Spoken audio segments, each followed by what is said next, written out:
Coming up on One Detroit. Nolan, is that possible? Contributor Stephen Henderson, Nolan Finley, and Zoe Clark discuss the Detroit Riverfront Conservancy fraud scandal. Plus, it's Pride Month, and we'll take you to GiGi's, Detroit's oldest gay-owned gay bar. Also ahead, Newlab at Michigan Central is raising Detroit's profile as a technology hub.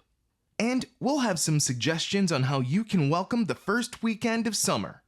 It's all coming up next on One Detroit. From Delta Faucets to Behr Paint, Masco Corporation is proud to deliver products that enhance the way consumers all over the world experience and enjoy their living spaces.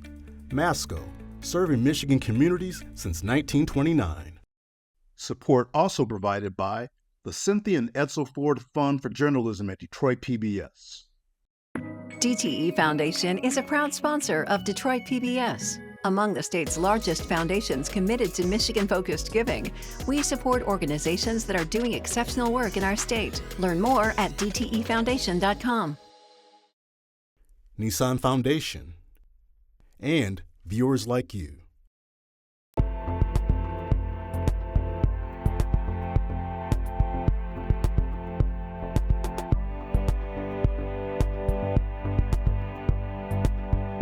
Just ahead on One Detroit. In recognition of Pride Month, we're looking at the history behind one of Detroit's most popular gay bars. Plus, we'll take you to a state-of-the-art facility that's helping to grow the city's high-tech industry. And Peter Whorf from 90.9 WRCJ tells us about some of the activities you can enjoy in Metro Detroit for the first weekend of summer. But first up, we're examining the fallout from a major embezzlement investigation surrounding the Detroit Riverfront Conservancy. Its former chief financial officer has been accused of stealing about $40 million from the nonprofit. One Detroit contributor Stephen Henderson of American Black Journal, Nolan Finley from the Detroit News, and Zoe Clark from Michigan Public discussed the scandal and its potential ramifications.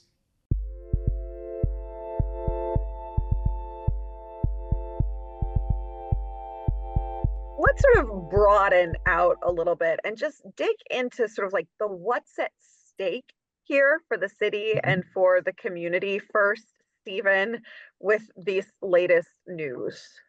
Well, I mean, with all of this, what's at stake is tremendous here in Detroit. I've been saying since all of this broke that, you know, the riverfront and the reclamation of the riverfront is the single most successful public and civic project in my lifetime in Detroit. Nothing has changed more over the time I've been here than what we've done along the riverfront. And the success there was, unequivocal. The success in creating what's there, in getting people to buy into the idea that we could do it, together, that we could welcome people from all over this community to a public space and they could all use it and get along. I mean, there was just one good story after another. And this, of course, puts the whole thing a little more in the category of lots of other things that have happened around here, where corruption and mismanagement are part of the narrative. And so it's not just a risk to the Conservancy, which, has managed all of this and raised all the money. I mean, it's a risk to the faith, the good faith that everybody was feeling about this, which we hoped could extend to lots of other things. It gives people pause about how secure their investment is in things like this, whether it's money or their good faith. And so that's what we got to worry about trying to rebuild on the back end of this, is that feeling that we all had about the success of this project. Nolan, is that possible? Well, I don't know. I mean, it hit just at this time, probably when Detroit had hit a 10-year high coming off the NFL draft.